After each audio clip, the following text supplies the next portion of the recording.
J'ai gradué en 2011 du programme de premier cycle à l'UQTR en chiropratique et au moment où j'ai terminé, j'ai effectué une résidence en sciences cliniques au SCMCC et j'ai fait par la même occasion ma maîtrise en sciences de l'activité physique ici à l'UQTR.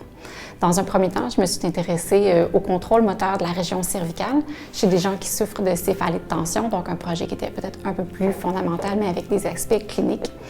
Et mon intérêt pour la recherche clinique m'a amené à faire un doctorat en sciences biomédicales à l'Université de Montréal, mené ici à l'UQTR, qui a été réalisé sur la préadaptation, donc le concept d'amélioration des capacités physiques fonctionnelles chez des gens qui souffrent de sténose lombaire, qui, en prévision en fait de réaliser la chirurgie et d'avoir une meilleure récupération post-opératoire.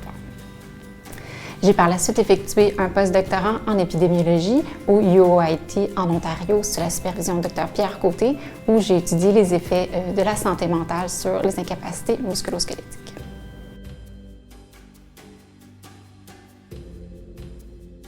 Les travaux que je mène actuellement sont réalisés avec les milieux cliniques. Donc, c'est vraiment une thématique qui me tient vraiment à cœur et je considère qu'elle est vraiment très, très importante au niveau de l'actualité. Ça veut dire que je m'intéresse à l'accessibilité des patients qui souffrent de lombalgie aux divers services en santé.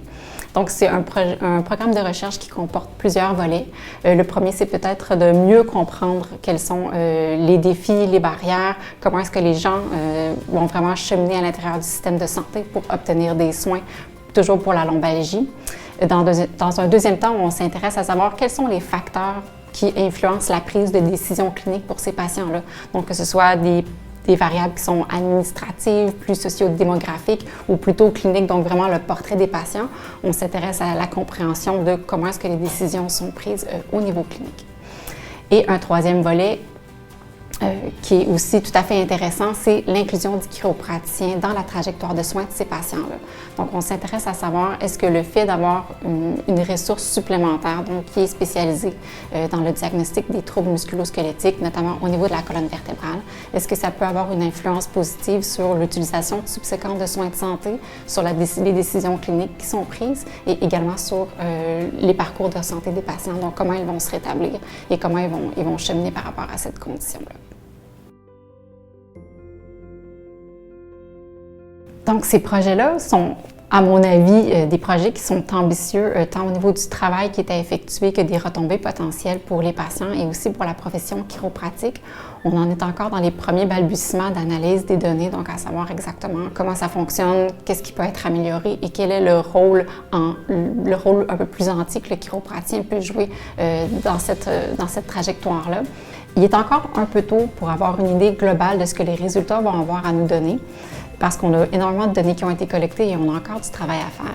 Mais à moyen terme, on espère être capable de démontrer que l'insertion du chiropraticien dans la trajectoire de soins des patients qui souffrent de lombalgie va mener à plusieurs points positifs.